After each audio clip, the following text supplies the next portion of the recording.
We expect a crime scene to make sense eventually. Footprints lead somewhere, weapons show up in the right place, and forensics help explain the chain of events. But sometimes, the evidence points in a direction that seems impossible or contradictory. These are the cases where investigators stand in disbelief, unsure how to piece together the odd details. Bodies discovered in locations that defy logic. Physical traces that suggest conflicting timelines. Eyewitness accounts so bizarre they only deepen the confusion. In each of these stories, law enforcement, pathologists and entire teams of experts have tried to find answers, yet the bizarre circumstances remain unsolved or only partially explained, leaving us with more questions than solutions. Stay with me until the end, because one of these crime scenes was so inexplicable that even decades later, no one, neither local authorities nor outside experts, could offer a definitive explanation. If you love true crime, subscribe now so you don't miss next Saturday's episode, where we reveal chilling last words from real crime victims, messages that left investigators stunned. Now, let's continue. In late January 1959, 9 seasoned hikers from the Ural Polytechnic Institute embarked on a winter expedition through the northern Urals in Soviet Russia. Led by Igor Dyatlov, they were experienced with harsh conditions, and their route was challenging, but supposedly within their skill level. Everything was going smoothly, until they never returned. When search parties finally located the group's campsite on February 26th, what they found was deeply disturbing. Their tent was cut open from the inside, as if the hikers had fled in a panic. Some of their belongings, boots, jackets were left behind, indicating they ran out in sub-zero temperatures without proper protection. Bodies were scattered across the slope, some found near trees, others halfway back to the tent. But it was the nature of their injuries that turned this into one of the strangest crime scenes in Russian history. Several hikers died of hypothermia, understandable given the circumstances. However, others had severe internal injuries reminiscent of a high-speed impact, broken ribs, crushed skulls, yet minimal external trauma. One body was missing its tongue, another its eyes. Even more puzzling, some of their clothing had traces of radioactivity. The official Soviet investigation concluded that a compelling natural force caused their deaths, a statement that clarified nothing.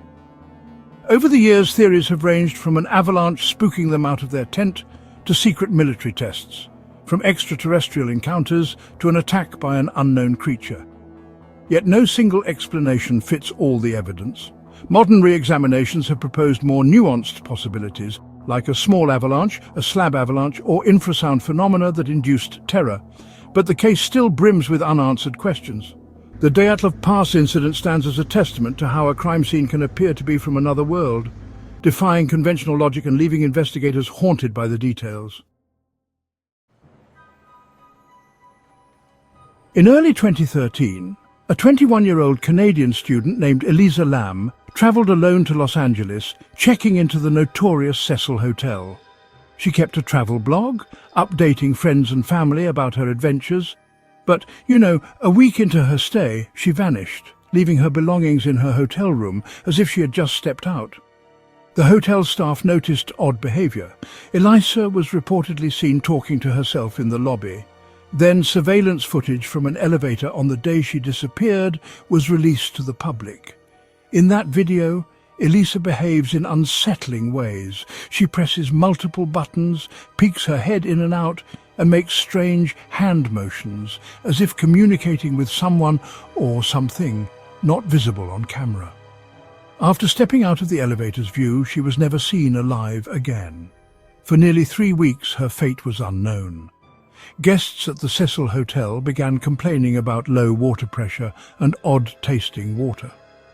Maintenance checked the rooftop water tanks and discovered Elisa's body floating inside one of them. The tank's access hatch was so heavy that many questioned how she could have lifted it alone. Also, rooftop doors were alarmed, supposedly preventing unauthorized entry, yet no alarms were triggered. The autopsy reported no drugs, no alcohol, and no signs of physical trauma. Her death was ruled accidental drowning, but the contradictions are glaring. Why did the elevator video show her acting so irrationally?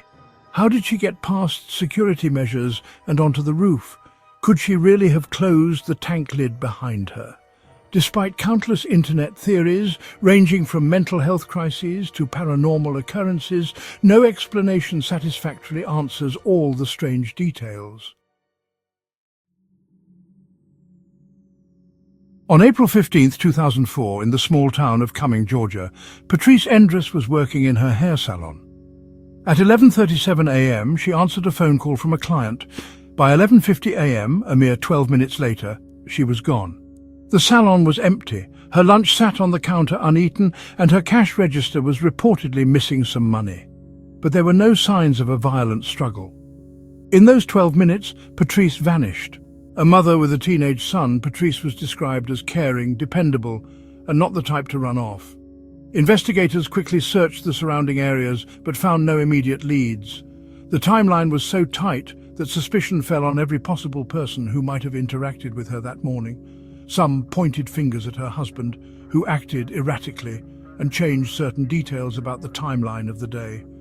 Others considered local criminals who might have seen the salon as a target for a quick robbery. Her skeletal remains were discovered nearly 2 years later, 10 miles away in a wooded area. An autopsy could not determine the cause or exact date of death. The lack of physical evidence left more questions than answers. Some high-profile serial killers briefly claimed involvement but were ruled out. Despite repeated reinvestigations, the case has never been conclusively solved. That narrow 12-minute window is what makes her disappearance so bizarre. How does a well-known local figure vanish in broad daylight with clients possibly driving by and no one noticing anything suspicious? In 2011, in a bustling Mexican city, police were alerted to a body found in an alleyway. An unidentified woman who appeared to be selling tamales based on the cart near her remains. At first glance, the tragic incident seemed like a simple murder, robbery gone wrong or drug-related violence. But the deeper the investigators looked, the stranger the case became. No one knew her. Street vendors who routinely worked the same area swore they'd never seen her before. No local records of a permit for tamale sales existed in that district. The cart itself looked brand new, with no wear and tear. Her fingerprints did not match any database. There were no personal items, no ID, no phone, no receipts. Nothing to tie her to an address or family. Even the cause of death made little sense. While there were signs of physical harm, the coroner couldn't pinpoint a weapon or consistent pattern of injury. She also had remnants of some unknown chemical on her clothing. Speculation ran wild. Was she trafficked, forced to peddle food and then discarded, or was she part of a larger smuggling ring? Some even whispered about bizarre cult activities. Known in local media as the Tamale Woman, her story quickly became an urban legend. Various people claimed sightings of her in the days before her death, but none of the descriptions matched. Even the tamales in her cart were meticulously wrapped, still warm, but made with a unique spice blend that no one recognized. To this day, the Tamale Woman remains nameless, faceless, and justice for her case appears out of reach.